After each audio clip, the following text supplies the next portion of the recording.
Hi CrossPoint family, my name's Tim Graff. I want to give you my testimony today. I was brought up in a Christian home. We went to church every Sunday. We went on Sunday night, and we usually went on Wednesday night as well.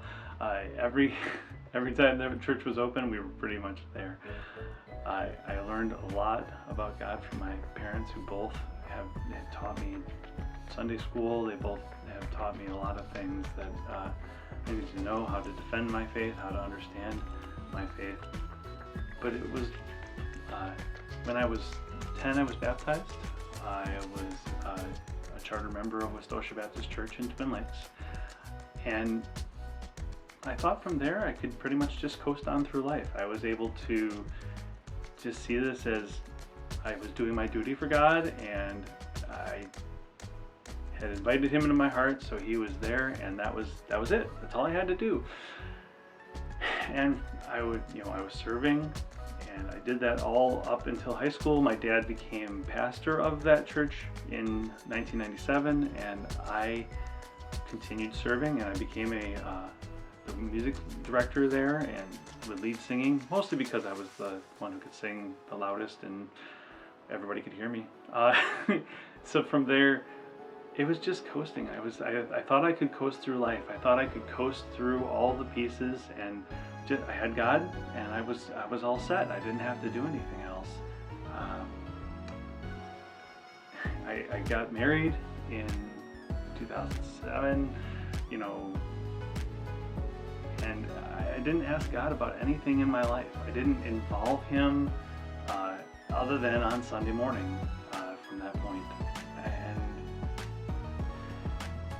God decided to wake me up. My wife at the time decided to leave me for somebody else, and it really rocked my world.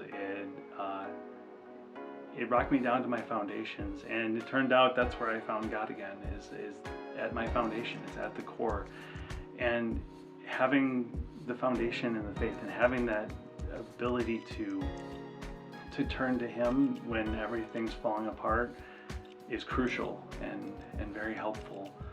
Once we split, I just turned to God's people, and God's people were so gracious to me and so loving to me, and I was able to get back to the first love that I had for God, get back to that first stages.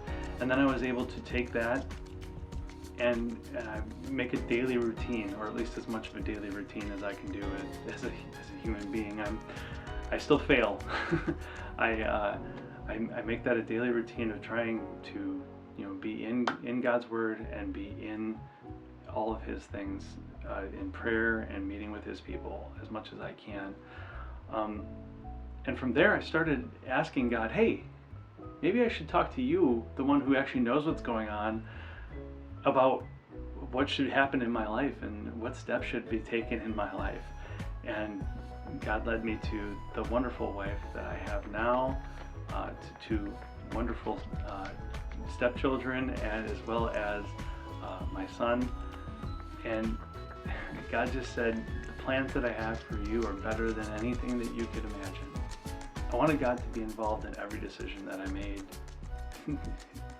and try and have that relationship where it's an intimate relationship where God can take my plans and throw them to the wayside. But it doesn't always work that way.